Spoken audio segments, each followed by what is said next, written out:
Alors, bienvenue pour ce webinaire numéro 2 sur le SEO technique. Aujourd'hui, on va aborder un peu qu'est-ce que c'est le SEO technique et quelle est son importance surtout pour vos sites web. Alors, vous pouvez pas communiquer avec nous via vos micros, mais par contre, n'hésitez pas à nous poser des questions dans le chat. On va essayer de répondre à un maximum de questions. On pourra peut-être pas répondre à tout, mais vous avez plein de moyens de nous contacter. Vous pouvez répondre à nos emailings ou envoyer un mail à référencement@rodacom.fr. C'est pour la moindre question concernant le référencement. Pour ceux qui ont loupé le premier épisode, donc le webinaire numéro 1 présenté par Pauline, il y a 2 semaines. Il y a 2 semaines. Si vous avez envie de pouvoir le visionner, on peut vous aussi vous envoyer le lien pour le replay, donc n'hésitez pas à demander.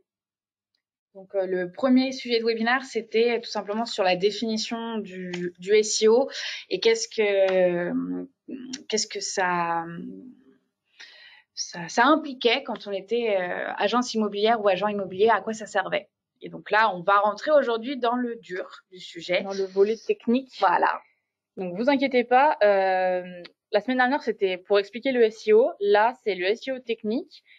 Donc comme son nom l'indique, ça va être un peu plus compliqué. C'est à mon avis le webinaire le plus dur des 4 de la série. Donc si vous comprenez tout aujourd'hui, il faut savoir que les 2 prochains, ça va vraiment être super facile. Alors, bon, on va commencer par se présenter avant. Je vous présente Pauline Genoni. Et donc Zoé Brasso, on travaille toutes les deux dans l'équipe référencement web marketing de Rodacom. Donc c'est nous qui sommes chargés de toutes les prestations référencement naturel chez Rodacom. C'est ça. Donc Rodacom, juste pour situer un peu le contexte, on fait partie d'une filiale, on a une filiale qui fait partie du groupe DP Logiciel, donc qui regroupe 6 entreprises partout en France. Donc nous, on est à Grenoble, on a aussi des bureaux à Paris, et DP Logiciel est aussi à Rennes, à Annecy, à Lyon. Donc on est un petit peu répartis sur toute la France. Et l'objectif du groupe, c'est d'avoir une solution pour répondre à chaque problème qu'on rencontre en tant qu'agent immobilier ou qu'agence immobilière, mais également en tant que syndic de copropriété, en tant que responsable, quand on fait de la gestion de locative, quand on est constructeur, quand on est promoteur. Donc, on fait aussi bien des logiciels que des sites internet, que de la communication. Donc là, vous voyez toutes les entités, documents juridiques. Voilà. Exactement. Donc, si vous avez une problématique que vous rencontrez, n'hésitez pas à nous envoyer un petit message et on pourra vous mettre un interlocuteur adéquat en face pour vous trouver une solution. Donc, comme dit tout à l'heure, aujourd'hui, le thème du webinaire, c'est le SEO technique. Donc, sur la partie de l'exploration et de l'indexation de votre site web et de ses pages par les robots Google ou les robots des moteurs de recherche en général. Donc, Mozilla, Safari, Ecosia, Bing. Plus d'Internet Explorer. C'est fini. C'est fini. Et c'est parti. C'est parti. Alors, on va passer sur une espèce de checklist. Alors, je vous préviens maintenant, qui fait une douzaine de points. Mais avant, on va redéfinir ce que c'est le SEO. Donc, ça s'appelle SEO pour Search Engine Optimization, ce qui signifie optimisation pour les moteurs de recherche. On parle aussi de référencement naturel. C'est tout la même chose, faut pas s'inquiéter. On risque d'utiliser les différents mots tout au long du webinaire. Donc, on préfère vous prévenir maintenant qu'il y a plusieurs façons de l'appeler, mais que c'est tous la même chose. Pour rappel, le SEO, ce sont simplement les actions mises en place pour aider votre site web à bien se positionner dans les moteurs de recherche. Le SEO technique, lui, il va vraiment se centrer sur l'optimisation de la crawlabilité de votre site. Alors, c'est un mot un peu compliqué, un très beau mot en franglais. Ça n'a rien à voir avec la natation. Ça permet en fait aux robots Google robots Google ou n'importe quel moteur de recherche, encore une fois, de pouvoir bien visiter votre site web. Ils ont un temps imparti en fait pour aller indexer les sites web. Et si ce moment de visite, de crawl n'est pas optimisé, eh bien les robots risquent de partir de votre site sans avoir compris l'objet du site. Et donc ne pourront pas vous indexer correctement et vous faire ressortir pour les recherches des internautes. Ensuite, c'est lutter contre du contenu dupliqué. Google n'aime pas du tout le contenu dupliqué. Il va donc potentiellement désindexer des pages ou votre site web s'il se rend compte que vous avez le même contenu qu'un autre site web concurrent, ou même que sur votre site, il y a des pages où c'est tout simplement du copier-coller d'une page à l'autre. C'est pas du tout bon pour votre site web. C'est comme à la fac, quand vous rendiez un devoir, il y avait un contrôle de plagiat et vous étiez pénalisé. Bah là, c'est exactement pareil. Exactement pareil. Le SEO technique, il sert aussi à détecter des problèmes. Alors, les plus courants, ça va être les URL brisées ou les pages introuvables, la fameuse erreur 404, mais il y en a aussi beaucoup d'autres. Pour éviter en fait que ces erreurs restent en place et que cela bloque les robots pour indexer votre site. Et donc les utilisateurs aussi. Parce que vous aussi, si vous tombez sur une page qui ne fonctionne pas, vous n'avez pas envie de rester sur le site, vous repartez. Et l'optimisation ensuite, pour finir, de la vitesse et de l'accessibilité de votre site web. Comme tout, si votre site web n'est pas accessible depuis tous les formats, tablettes, mobiles, ordinateurs, que les images ne fonctionnent pas, que le texte n'est pas optimisé à la taille de l'écran, qu'il faut se déplacer à droite ou à gauche pour pouvoir lire le texte, ou même attendre plus de 10 secondes le chargement d'une page, c'est des choses qu'on peut optimiser avec le SEO technique. Et donc, c'est parti pour les 12 points. Alors, ça fait peur comme ça, mais vous inquiétez pas. On va revenir sur ces 12 points et normalement, ça devrait être facile, plus ou moins facile à comprendre. Encore une fois, si vous avez des questions, des interrogations, n'hésitez pas. Le chat est fait pour ça et l'email aussi. Le premier point qui paraît assez évident, c'est la vitesse de chargement. Pourquoi personne n'aime attendre, surtout de nos jours où on a été habitué à des super connexions où tout charge en quelques secondes, en un clic. Donc quand on commence à arriver sur un site web où ça mouline, les images sont chargées à moitié, on n'arrive pas à voir ce qu'on veut, c'est très énervant pour nous, internautes, mais c'est énervant aussi pour Google, pour les moteurs, les robots Google qui viennent vous indexer, et donc ça vous pénalise. La cause principale de cette vitesse de chargement qui peut être très longue, dans la majorité des cas, ce sont les images trop lourdes, parce qu'on veut souvent faire des très beaux sites web avec plein d'images, c'est ergonomique, c'est design, c'est joli. Sauf que si ces images sont trop lourdes, elles mettent un temps fou à charger et c'est pas bon du tout pour l'expérience utilisateur. Il peut y avoir des soucis aussi dans le code, une façon de coder qui est un peu trop lourde et qui fait que ça va être trop long à charger par rapport à d'autres lignes de code qui seront plus faciles à charger. Donc, par exemple, petit conseil, quand vous mettez en ligne des annonces, tout simplement avec des belles photos, pensez à les réduire en termes de taille pour qu'elles chargent plus facilement et qu'elles ne vous pénalisent pas. Il existe plein d'outils gratuits que vous pouvez trouver. Il y a I Love Image pour ne pas le citer, et il y en a encore plein d'autres gratuits qui vous permettent vraiment de compresser les images mais sans compresser la qualité, ce qui permet donc d'optimiser après votre site. Et de garder des photos qui soient quand même belles et qu'on voit bien les biens. Ensuite, la version mobile, on en parlait un peu tout à l'heure. Alors, il faut savoir que l'année dernière, le trafic Internet mondial via ordinateur a représenté moins de 43% du trafic global, donc c'est très peu. Il faut savoir que maintenant, tout le monde cherche via son téléphone. Nous aussi, on le voit dans les chiffres quand on étudie les sites web des clients. Plus de 60% des recherches sont faites, de l'accès sur le site est fait via mobile. Donc, c'est très important que votre site soit mobile friendly, comme on peut dire. Donc pour ça, il faut que son chargement soit de moins de 6 secondes via une connexion 3G. On évite aussi les pop-up quand on arrive sur un site, la petite page qui ouvre pour proposer les derniers biens ou une réduction ou quelque chose comme ça. Ou la newsletter. Ou une pub. Parce que souvent sur mobile, le souci, c'est qu'on ne peut pas la fermer correctement. On ne va pas trouver la petite croix en haut à gauche ou en haut à droite pour la fermer et on est bloqué. L'internaute ne peut plus naviguer sur le site et va juste repartir. Donc c'est quand même dommage de perdre des potentiels clients. Et ensuite, il faut que le contenu soit identique sur ordinateur et sur mobile. Pourquoi? Tout simplement parce que Google, s'il voit que votre contenu n'est pas le même sur mobile et sur ordinateur, il va se dire que vous pénalisez vos potentiels utilisateurs en disant sur mobile, vous avez moins d'informations que sur ordinateur. Google trouve ça injuste. Et donc, pour vous punir un peu de cette injustice, il va moins bien vous indexer. Pensez vraiment à cette version mobile aussi pour vos clients acquéreurs.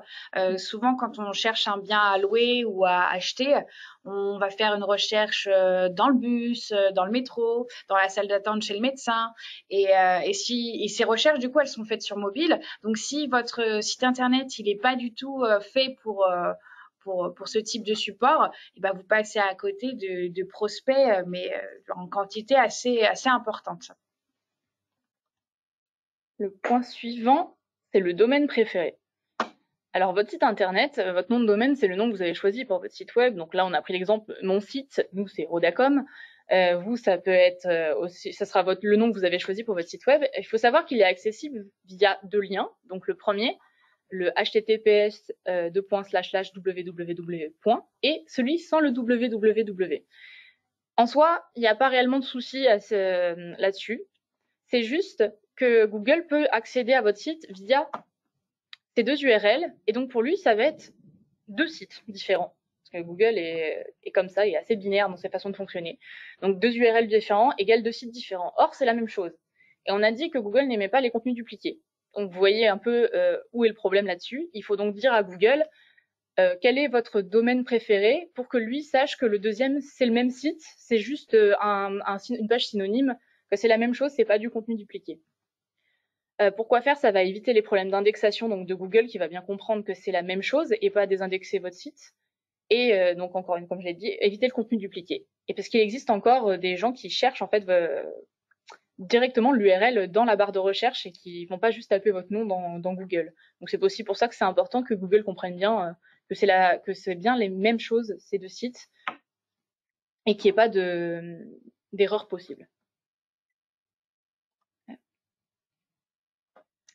Justement, on était sur les URL, et ben on va continuer sur les URL et un petit peu toujours avec cette notion de entre guillemets URL ou site parent principal et le reste.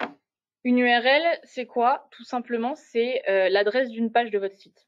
Vous allez avoir monsite.fr slash page d'accueil slash mes biens à vendre. C'est ça une URL. Ou alors après sur des contenus spécifiques prix mètre carré plus la ville, ça c'est l'adresse de votre page. Alors pourquoi définir les URL canoniques? Là ça s'applique parce qu'en fait on peut avoir des URL qui sont identiques pour différentes pages. Donc on a encore ce souci de contenu dupliqué si on ne notifie pas Google en lui disant laquelle est notre URL encore une fois canonique ou ça peut être préféré hein, comme pour le domaine. C'est le parent. C'est dire que c'est la même page. Le meilleur exemple qu'on puisse avoir, c'est pour vos recherches de biens. Quand on va rechercher un bien sur une zone en particulier, on va avoir 3 ou 4 pages sur la même zone. Google, si vous dites pas que l'URL canonique, c'est mes biens à Grenoble, enfin tous les biens à Grenoble, il va dire que c'est des contenus dupliqués parce que toutes les pages vont avoir le même nom et proposer des biens à Grenoble. Donc la page 1, 2, 3, 4, etc. Voilà, pour reclarifier un peu les choses, je fais une recherche de biens, maison à vendre à Grenoble. Je vois que j'ai plusieurs biens à vendre, il y a vachement d'orage. Et donc, j'ai 4 pages. Mais mes 4 pages, elles se ressemblent beaucoup, même si les biens qui sont proposés sur chaque page sont différents. La structure est la même, les contenus textuels sont plus ou moins les mêmes. Donc, il faut que j'indique à Google que la page, entre guillemets, principale, c'est mon site / maison à vendre Grenoble. Et que mon site / maison à vendre Grenoble page 1 page 2 page 3, ce sont en fait les mêmes pages, mais elles sont synonymes et elles sont filles en fait de cette page maison à vendre Grenoble. Je ne sais pas si c'est extrêmement clair, mais voilà, pensez vraiment à cette structure. Il y a une page principale qui est la page parente, et les filles qui sont en fait des pages avec qui se ressemblent énormément. Il faut juste indiquer à Google que c'est la page parente qui compte et que les autres en fait ne contiennent pas exactement les mêmes contenus. Ok, ensuite, la structure des URL. Comme on vous l'a dit, on va rester un petit peu dans les URL. C'est très important, ça aussi, cette structure. Tout simplement parce qu'il ne faut pas mettre n'importe quoi dans votre URL, sinon déjà ça peut créer des bugs. Et en plus, Google et les moteurs et les robots d'indexation ne vont pas comprendre. Donc on évite les majuscules et les accents, les chiffres, puisque tout ça, ça alourdit une URL pour pas grand-chose. Ensuite, on utilise le -6 comme séparateur et pas des slash.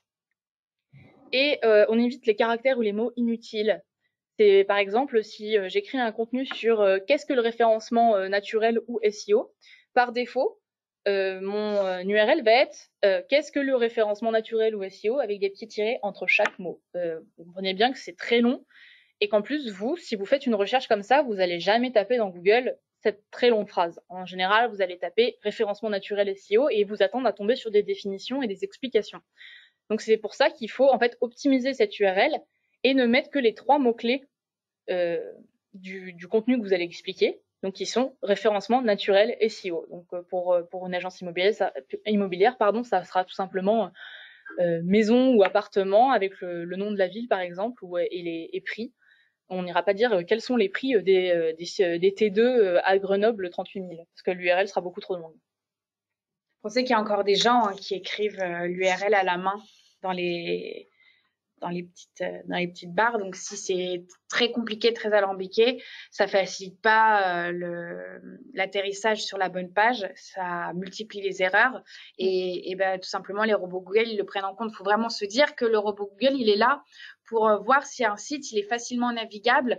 Et si une personne lambda, que ce soit un enfant de 8 ans ou une personne de 95 ans, puisse comprendre ce qui se passe et trouver l'information facilement. Donc, plus vous allez faire des choses compliquées et plus les robots Google vont se dire non mais attends là personne va comprendre de quoi ça traite.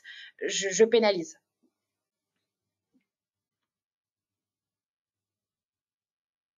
Alors maintenant, on va passer au robot TXT. Donc c'est un fichier TXT, juste le point TXT signifie texte, qui se trouve à la racine du répertoire de votre site web et qui permet en fait d'indiquer au robot quelles sont les pages à explorer ou à ne pas explorer pour qu'il puisse indexer plus rapidement et correctement votre site web selon vos préférences.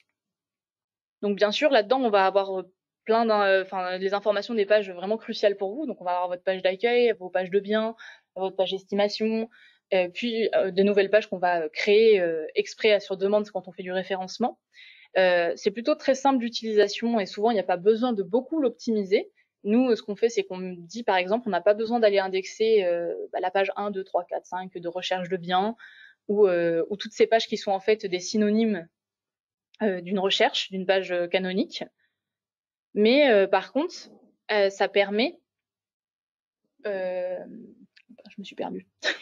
En fait, si vous voulez, ce petit fichier qu'on retrouve alors ce qu'on appelle la racine du site, c'est la base du site qui va contenir toutes les données, toutes les applications, tout le design. Ben, c'est un petit fichier que les robots Google vont lire et ils vont voir en fait tout simplement ce qu'il faut qu'ils indexent, donc ce qu'il faut qu'ils mettent dans les résultats Google. Donc ça va être par exemple votre page d'accueil, votre page agence, les pages de biens, mais aussi et surtout toutes les pages qu'il ne faut pas qu'ils indexent. Donc ça va être par exemple quand vous allez vous connecter sur votre site internet, pour vous connecter à votre tableau de bord, indexer la page où on se connecte sur votre tableau de bord, ça n'a aucun intérêt ni pour vous ni pour les utilisateurs. Donc vous dites à Google, je ne veux pas qu'il l'indexe. Pareil pour certaines pages, par exemple les mentions légales. Bon, est-ce qu'il y a vraiment besoin que les mentions légales soient trouvables sur Google? Peut-être pas. Donc en fait, ce petit fichier-là, il sert à dire au robot, bah oui, vas-y, ça, tu peux le mettre sur les moteurs de recherche. Par contre, ça, c'est pas nécessaire. Savoir que c'est aussi important puisque il y a un budget crawl des robots d'indexation. Et donc, ce serait dommage de gaspiller ce budget sur des pages qui ne servent à rien à être indexées, comme vient de le dire Pauline. Donc, c'est aussi pour ça qu'il faut penser à les exclure. Alors, ce fichier, vous pouvez l'éditer grâce à ce qu'on appelle des plugins, donc qui sont des applications qui sont faites directement avec quand vous faites un site, par exemple, sur WordPress. Nous, ce qu'on fait, c'est qu'on suit surtout les mises à jour que font Google, parce que Google adore faire des mises à jour de règles. Et donc, on va suivre ces mises à jour, ces mises à jour-là, et on va travailler en collaboration avec nos développeurs pour que ces fichiers Robotext soient toujours mis à jour, parce que le problème, c'est que quand Google fait évoluer le langage de ce fichier-là, et ben, ça peut créer des bugs, et donc le but, c'est qu'il n'y en ait pas. Ouais. On va passer sur un autre fichier. Donc, c'est les sitemaps qui nous servent. En fait, là, c'est un fichier XML qui permettent eux aussi, encore une fois, de faciliter le crawl SEO du site par les robots. Alors celui-ci, il faut bien s'assurer qu'il se met à jour de façon automatique. Parce que là, c'est le même principe, il va donner de l'information au robot Google. Qu'est-ce que c'est? Est-ce que c'est une actualité? Quel est son URL? c'est quoi son titre, à quelle date est-ce que ça a été publié, la date de dernière mise à jour. Donc vraiment, c'est un peu une espèce de carte d'identité de la page. Il faut s'assurer qu'elle se met à jour automatiquement parce que si vous ajoutez de nouvelles pages suite à un contenu optimisé référencement, si ça se met pas à jour, et ben en fait, il va pas rentrer dans le sitemap. Et les robots ne vont pas forcément avoir on pourrait dire presque une notification. Il y a un nouveau contenu à aller explorer, à aller regarder. Et donc, il peut rester non indexé par Google pendant un certain temps. Donc, quand même très important ce fichier. Et ça permet aussi, lorsque vous mettez à jour des informations, par exemple, vous avez un contenu où vous détaillez les prix mètres carrés sur votre zone de chalandise. Ces prix mètres carrés, ils varient notamment en fonction des trimestres et des années. Si vous le laissez comme ça ad vitam aeternam, bah déjà vos informations sont obsolètes pour vos internautes qui viendront sur votre page.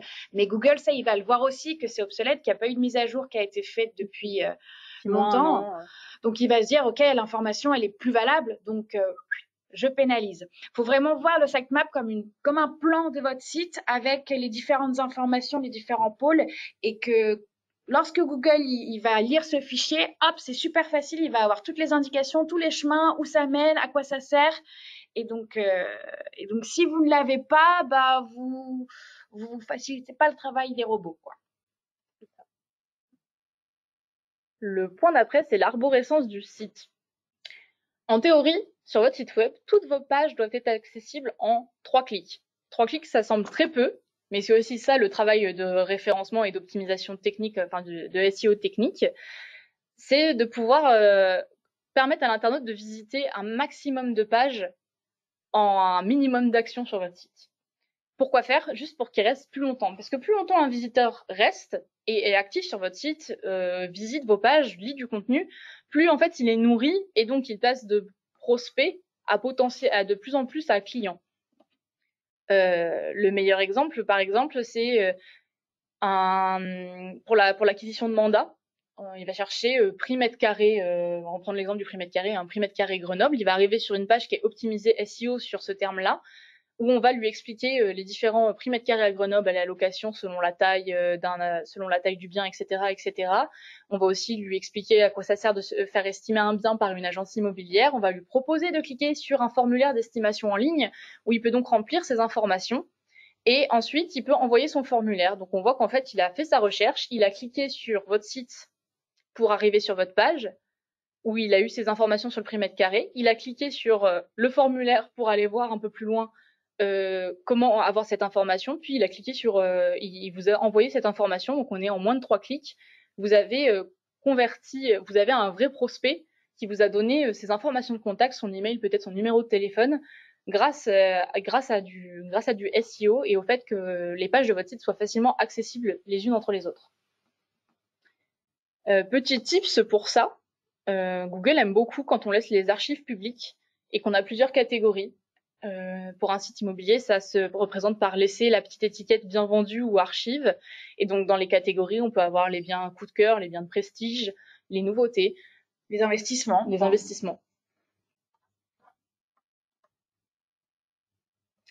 Point 9, le fil d'Ariane. Donc, vous devez tous être un peu familier avec la fameuse histoire du Minotaure et de Thésée et Ariane. Ariane donne à Thésée une pelote de laine pour qu'il puisse ressortir du labyrinthe après être allé tuer le Minotaure. C'est exactement le même principe. Votre fil d'Ariane permet à l'internaute de ne pas se perdre sur votre site web. En général, il est situé en haut de votre site web et il indique les différentes étapes qu'a franchi l'internaute pour arriver sur une page. Ça facilite la navigation et ça permet de retourner facilement en arrière. Et encore une fois, c'est quelque chose qui est très recherché par les robots d'indexation, puisque eux peuvent donc facilement trouver leur chemin, dans un sens comme dans l'autre, et ils peuvent donc valider que c'est facile aussi pour les internautes de ne pas se perdre sur votre site web, de pouvoir retourner facilement en arrière. Encore une fois, plus c'est facile, plus c'est indiqué, plus c'est lisible, plus les robots Google, ils aiment ça. Et données structurées. Alors là, on rentre encore dans une partie un peu encore plus technique que le reste. À quoi ça sert? Une donnée structurée, tout simplement, c'est pour spécifier l'objet d'une page. C'est une information. Est-ce que c'est une page de contact? Est-ce que c'est un contenu? Est-ce que c'est une annonce Ouais, immobilière? une annonce immobilière, Est-ce est-ce que c'est une actualité? Est-ce que c'est une page à propos d'un de vos négociateurs? Ça donne vraiment, bah oui, l'objet de votre page. C'est pareil, c'est une petite ligne de code qui est mise sur la page que les robots Google vont pouvoir lire et se dire, tiens, ça c'est une page de contact. Donc, dès qu'il y a marqué agence immobilière Annecy, par exemple, je peux faire remonter cette chose-là. Donc ça, c'est vraiment la définition simpliste de la donnée structurée. C'est une information pour faire remonter la page. Et quand on les utilise bien, voilà ce que ça fait. Savoir que c'est une ligne de code, comme l'a dit Pauline, et cette ligne de code est utilisée par les robots Google, donc comme vous pouvez le voir ici, dans une recherche. Et cette ligne de code va être utilisée pour faire remonter une information cruciale qui a été codée grâce à cette ligne. Donc ça peut être pour vous le numéro de téléphone de votre agence ou de votre négociateur si c'est sur une page négociateur, et votre adresse postale. Le fait que ça ait été codé et que ce soit rentré vraiment dans le code de votre page permet en fait que ce soit aussi cliquable et bien compris par Google. Donc si je fais ma recherche agence immobilière Grenoble et qu'il y a mon agence qui remonte ici, en fait l'internaute va pouvoir directement cliquer sur le numéro de téléphone et téléphoner directement, ou sur l'adresse, qui va lancer une recherche dans Google Maps, qui va proposer donc un itinéraire à l'internaute pour venir jusqu'à mon agence. Donc là, vous le convertissez à coup sûr, puisque s'il vous appelle et si il demande à se rendre à votre agence, bah, c'est qu'il est très qualifié et donc il va devenir potentiellement qu'il va devenir client dans les quelques temps qui vont arriver. On est presque au dernier point, la page 404, on en a parlé tout à l'heure. La page 404, quand on tombe dessus, c'est pour nous dire que on ne trouve pas la page sur le site. Elle est plus là, elle n'existe plus, il y a un souci. Si elle n'est pas optimisée, on dit juste à l'internaute, il n'y a plus, au revoir. C'est quand même dommage parce que l'internaute est arrivé jusqu'à cette page, donc il est sur votre site. Ce serait dommage qu'il reparte sans visiter d'autres pages. Donc pourquoi c'est important d'optimiser cette page 404 C'est pour capturer toujours plus longtemps l'internaute. Donc faire rebondir. C'est ça. Donc il faut qu'elle ait la même structure que les autres pages du site. On va pas avoir une URL totalement différente. Il faut un message clair et amical. Nous sommes désolés, par exemple, ce bien n'est plus disponible. Et une option alternative. Cliquez ici pour découvrir nos biens les plus proches ou les biens dans la même zone.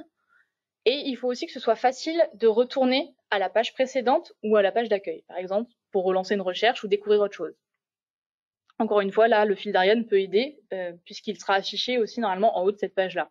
Mais c'est vrai que c'est toujours mieux d'avoir un bouton assez voyant ou quelque chose comme ça avec un petit message qui dit cliquez ici pour repartir en arrière ou pour découvrir autre chose. En gros, pas du tout ce qu'il y a sur l'image. Là, voilà. Et nous, notre mission aussi en tant qu'expert SEO, quand on a des prestations à faire, c'est de traquer, de voir s'il y a ces pages 404, donc ces pages qui n'existent plus, tout simplement pour créer des redirections et faire en sorte que l'internaute ne quitte pas le site, tout simplement, votre site.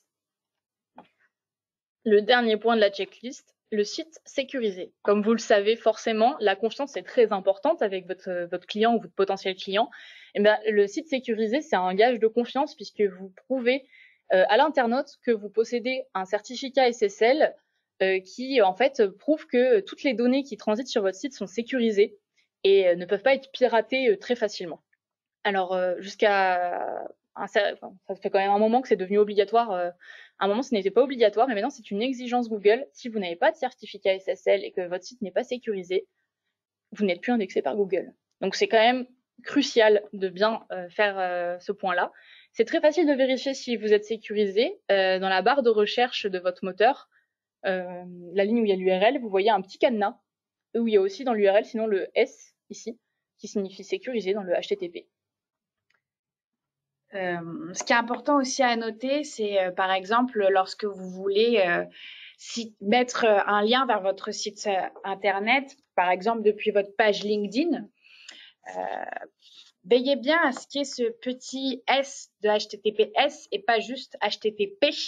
Alors, c'est pas très grave puisque Google va dire oui, c'est le même site. De toute façon, le HTTP redirige vers le HTTPS. Le problème, c'est que personne n'aime les redirections. Quand vous êtes sur la route et que vous voyez une route barrée, et qu'on vous dit la déviation est à droite, bah, ça vous fait perdre du temps, c'est un peu pénible. Et bah, pour Google, c'est la même chose. Si vous mettez le HTTP, il va rencontrer cette route barrée et il va prendre une déviation pour arriver sur le HTTPS. Donc, bien penser, peu importe sur quel support vous citez votre site internet, bien rajouter le petit S pour éviter ces petites redirections. Donc, c'est penser vraiment à la déviation quand vous êtes sur la route. Donc, on a fait le tour des 12 points de la checklist. Maintenant, pour conclure, on va voir pourquoi le SEO technique est important.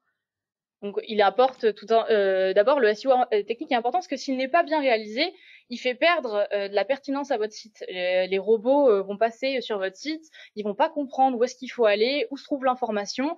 Par rapport à la requête que vous avez pu choisir pour votre site ou pour une page, il va se dire ça n'a aucun rapport, je ne comprends pas à quoi ça sert. Donc, les robots Google vont l'estimer non pertinent. Donc, vont vous faire perdre en pertinence. Si vous perdez en pertinence, vous perdez en valeur aux yeux de Google, mais aussi aux yeux des internautes. Si par chance, ils arrivent à vous trouver alors que vous n'êtes pas optimisé SEO, bah, ils vont se dire ce site, il n'est pas utile parce que c'est trop compliqué de trouver l'information que je cherche. C'est complexe, j'ai besoin de réfléchir beaucoup trop pour naviguer dessus. Et donc forcément, ça mène à une perte de positionnement sur Google, puisque les robots Google sont là pour s'assurer que l'internaute va comprendre à quoi sert votre site et va pouvoir l'utiliser facilement. Et ensuite, que comprend le SEO technique? On va revenir du coup, il y a 4 grands points. Il y a l'importance de l'exploration facile de votre site par les robots comme par l'internaute. Est-ce que c'est facile de naviguer en 3 clics, d'aller sur toutes les pages que vous pouvez proposer? Est-ce que c'est rapide? Est-ce que c'est rapide? Il y a le rendu. Est-ce que c'est ergonomique? Est-ce que c'est design? Est-ce que sur mobile, je n'ai pas de soucis pour voir mes images? Est-ce qu'elles sont pas aplaties, déformées parce que en fait, elles sont pas à la bonne taille sur mobile? Est-ce que mon texte s'optimise à la taille de mon écran et je suis pas obligée d'aller à droite ou à gauche pour lire mon texte? Ou de zoomer.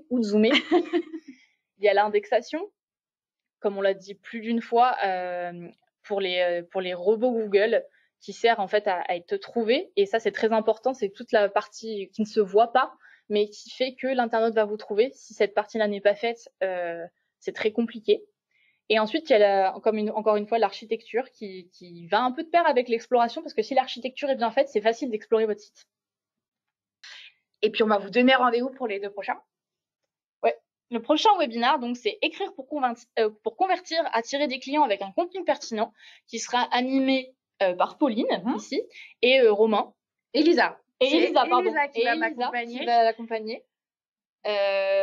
Donc, si vous voulez découvrir vraiment comment ça se passe dans la rédaction de contenu, comment construire un contenu pour convertir un prospect qui va arriver sur votre site web, pour qu'il puisse vous laisser son adresse email et son contact pour que vous, ensuite, vous puissiez lui proposer des biens, etc. et discuter avec lui. C'est ça. Le but, c'est de voir un peu toutes les règles qui vont faire que dans ma manière de rédiger, mon contenu va remonter sur Google, c'est aussi notre objectif principal. Mais on va apprendre comment écrire pour les robots. Et pour les humains. Et pour les humains, parce que bon, c'est bien beau de parler aux robots pour qu'ils indexent et qu'ils comprennent ce qu'on fait, mais au final, c'est pas les robots qui achètent. Donc, il va falloir dépoussiérer un petit peu tout ça et voir comment on fait. Donc ça, ce sera le sujet du prochain, le 8 juillet. Donc, n'hésitez pas à vous inscrire. Les inscriptions, on va vous envoyer le replay et vous avez un lien d'inscription au webinar 3 dans ce replay-là. Puis encore plus tard, il y aura un webinaire sur le netlinking et la célébrité en ligne. Le netlinking, donc c'est un peu comment apporter du jus à votre site web, comment être cité sur d'autres sites web, que ce soit les sites web de vos partenaires ou même après des grosses plateformes immobilières qui peuvent donc montrer différentes agences immobilières ou un annuaire de la ville où vous vivez, où votre agence se trouve, etc., etc. Donc, ce sera l'importance de la notoriété, parce que oui, la notoriété est importante pour remonter sur Google, puisque plus vous êtes célèbre, plus Google se dit ce site est fiable, donc je vais le faire remonter. Et donc ça, on verra ça dans un mois. Dans un mois, c'est ça. Voilà. Donc vous avez de nouveau le contact de Rodacom qui s'affiche, l'email, notre site web aussi pour nous retrouver. Donc encore une fois, si vous avez des questions, que ce soit par rapport à ce webinaire, au webinaire précédent, au SEO ou même sur des problèmes que vous rencontrez autres, hein, par exemple CRM, documents juridiques, n'hésitez pas vraiment à appeler ou envoyer des petits messages. On vous mettra en relation soit avec nous si c'est un problème de SEO web marketing, soit avec un interlocuteur adéquat pour tout ça. En tout cas, merci beaucoup pour votre attention et on espère vous retrouver pour les prochains webinaires. Et bonne journée. Bonne journée. Au revoir.